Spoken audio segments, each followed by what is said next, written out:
Hello guys, അപ്പോൾ തുടങ്ങാം. This is ബൊഗുവേ ചാനൽ. അപ്പോൾ നമ്മൾ ഇന്ന് തളപതി വിജയുടെ ഒരു അപ്ഡേറ്റുമായിട്ടാണ് വന്നിരിക്കുന്നത്. അവർ KVN പ്രൊഡക്ഷൻസ് ഒരു വീഡിയോ റിലീസ് ചെയ്തിട്ടുണ്ട്. Thalapathy Thiruvizha, a tribute to the one man one legend Jana Nayagan. ഒരു ലൈവ് ട്രിബ്യൂട്ട് കൺസേർട്ട് ഓഡിയോ ലോഞ്ചിന് ഉണ്ടാവുമെന്നാണ് അവർ പറയുന്നത്. ഇപ്പോഴേ ന്യൂസൊക്കെ വന്നു, നമുക്ക് ഇൻട്രോ സോങ്സ് ഒക്കെ വെച്ച് തളപതി കച്ചേരി ഒരു സെറ്റപ്പ് അനിരുദ്ധ് ഒരുക്കി കഴിഞ്ഞിട്ടുണ്ട്. അത് ഓഡിയോ ലോഞ്ച് December 27, 2025 കോലാലംപൂർ മലേഷ്യയിലാണ് ഹെൽഡ് ചെയ്യുന്നത്. അവിടെ വെച്ചായിരിക്കും. സോ ആ വീഡിയോ ആണ് നമ്മൾ ഇന്ന് റിയാക്ട് ചെയ്യാൻ പോകുന്നത്. സോ ഒരു ഡിക്കേഡിന്റെ എൻഡ്, ഒരു ക്ലിയർ ഫെയർവെൽ കൊടുക്കാനുള്ള പരിപാടിയാണ് ഗൈസ്. മുടിച്ചു വിട്ടാങ്ക, നമ്മളെ മുടിച്ചു വിട്ടാങ്ക ഗൈസ്.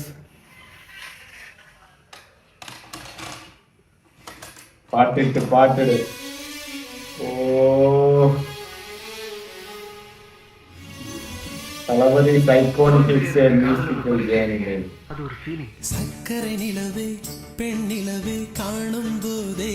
ഈ പാട്ട് ഞാൻ കാണാതൊക്കെ പഠിച്ചിട്ടുണ്ട്. பிடிச்சிருக்கு, நாளைக்கு என்னையும் உனக்கு பிடிக்கும்.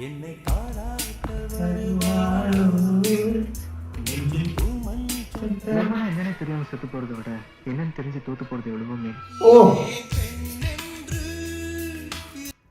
ഗൈസ്, ഒരു ക്ലിയർ ഫെയർവെൽ മസ്റ്റാണ്.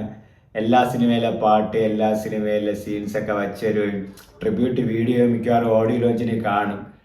അതായിരിക്കും ഫൈനലി ഒരു ബിഗ്ഗസ്റ്റ് സ്റ്റേജ് ഒരു സിനിമയിൽ നിന്നിട്ട് ലാസ്റ്റ് വിജയിക്കുള്ളതെന്നാണ് തോന്നിയത്. ഇതിന് ശേഷം പടം ഉണ്ടോ ഇല്ലയോ എന്ന് അറിഞ്ഞുകൂടാ.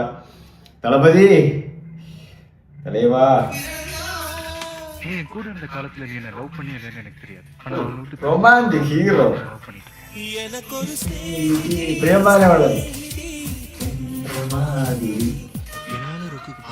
തുള്ളാത്തവനോ തുള്ളും. சொல்லாம இருக்கிறது அவளுக்கு நான் செய்யற பெரிய துரோகமா நினைக்கிறேன் பிள்ளையா.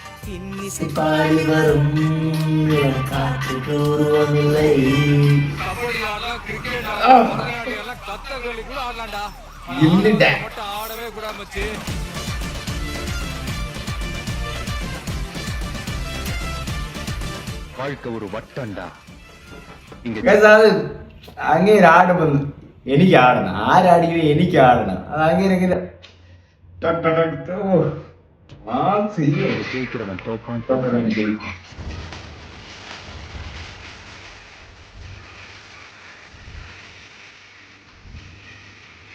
Thalapathy Thiruvizha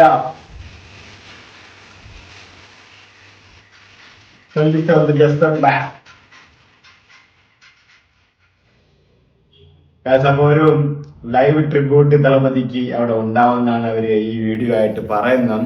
and KVN productions ഇനിയും പെട്ടെന്ന് അപ്ഡേറ്റ്സ് ഒക്കെ കുറെ കൊണ്ടുപോവാ. കാരണം ഇനിയും അപ്ഡേറ്റ്സ് ഒക്കെ കിട്ടുമോ ഇല്ലയോ എന്ന് അറിഞ്ഞൂടാ ഗൈസ്. അപ്പൊ തളപതി ലാസ്റ്റ് പടം തന്നെ ആയിരിക്കുമോ? എല്ലാവരും ഫെയർവെൽ കണക്ക് വരുന്നുണ്ട്. അതായത് ഇനി ഇങ്ങനെ ഒരു ഇത് ലാസ്റ്റ് പരിപാടിയില്ല, അപ്പോൾ ഒരു ഗ്രാൻഡ് ആയിട്ട് നടത്തിയിട്ട് പോവാന്നുള്ള സെറ്റപ്പിലാണെന്ന് തോന്നുന്നു. ആൻഡ് ജനനായകൻ January 9 പൊങ്കൽ റിലീസിനായിട്ടാണ് എത്തുന്നത്.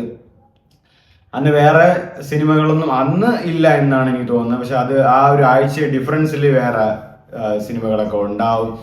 ആൻഡ് മേ ബി ഇത് ലാസ്റ്റ് പടം എന്നാണ് പറയുന്നത്. അപ്പോൾ ഇതൊരു ഫെയർവെല്ല് തന്നെ ആയിരിക്കും. അനിരുദ്ധ് നേരത്തെ എല്ലാം സെറ്റ് ചെയ്ത് വെച്ചിട്ടുണ്ടെന്നൊക്കെ പറയുന്നു. തളപതി കച്ചേരി ട്രിബ്യൂട്ട് ആന്തം പോലെ എല്ലാ പഴയ സിനിമകളിലെ സോങ്സ് ഒക്കെ എടുത്ത് മിക്സ് ചെയ്ത് ആൻഡ് അവർ തന്നെ ഒരു എന്താ പറയുക, ഒരു കവർ പോലെ റെക്കോർഡൊക്കെ ചെയ്ത് ഇൻട്രോ സോങ്സ് ഒക്കെ ആയിട്ടൊക്കെ ഒരു ഭയങ്കര ഒരു എന്താ പറയുക കോൺസേർട്ട് ഫീലിംഗ് അവിടെ കൊടുക്കാനുള്ള സെറ്റപ്പ് ഒക്കെ അവർ ചെയ്ത് കഴിഞ്ഞു. ആൻഡ് തളപതി ഒരു 27 December 2025 കോലാലംപൂറിൽ വെച്ചായിരിക്കും Jana Nayagan audio launch, grand audio launch ആയിരിക്കും. 85,000-ഓളം അടങ്ങുന്ന ആൾക്കാർക്ക് ഇരിക്കാൻ സെറ്റപ്പ് ആയുള്ളൊരു സീറ്റ് കപ്പാസിറ്റി ഉള്ള ഒരു സ്റ്റേഡിയവുമാണത്. എന്താണെന്നറിയില്ല. ഓരോ അപ്ഡേറ്റ് വരുമ്പോഴും ഓരോ ടെൻഷനാണ്. കാരണം ഇനി അപ്ഡേറ്റ്സ് ഒന്നും വരില്ല, അല്ലെങ്കിൽ ഇനി ഇതുപോലുള്ള സിനിമകൾ വരില്ല, അല്ലെങ്കിൽ ഇനി ഇതുപോലുള്ള വിജയുടെ ഫോട്ടോസും സോങ്സും കാര്യങ്ങളും വരില്ല എന്നുള്ളത്. സത്യം പറഞ്ഞാൽ തളപതി പോകുമ്പോൾ തളപതി ഫാൻസിനും അല്ലാതെ കോളിവുഡിന് തന്നെ ഒരു തിരിച്ചടിയാണ്. കാരണം ഇത്രയും റവന്യൂ സ്കീം ചെയ്യുന്ന ഒരു നടൻ, അല്ലെങ്കിൽ ഇത്രയും ഫാൻ ബേസ് പുൾ ഔട്ട് ചെയ്ത് കോളിവുഡ് ഇൻഡസ്ട്രിക്ക് കൊടുത്ത ഒരു നടൻ ഇല്ല, അല്ലെങ്കിൽ ആ ഒരു പോർഷൻ ഇനി ഇല്ല എന്ന് പറയുമ്പം തിയേറ്റേഴ്സ് ഓണേഴ്സും ഡിസ്ട്രിബ്യൂട്ടേഴ്സും പ്രൊഡ്യൂസേഴ്സും എല്ലാവർക്കും ഒരു തിരിച്ചടി തന്നെയാണ്. കാരണം അത്രയും വലിയൊരു ഹ്യൂജ്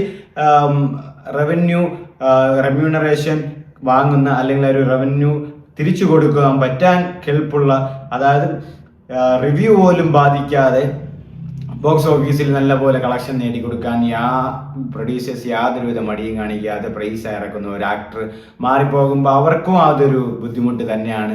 സോ വിജയ് ഇത് കഴിഞ്ഞ സിനിമയിൽ അഭിനയിക്കണമെന്ന് എന്നാണ് എൻ്റെ ആഗ്രഹം.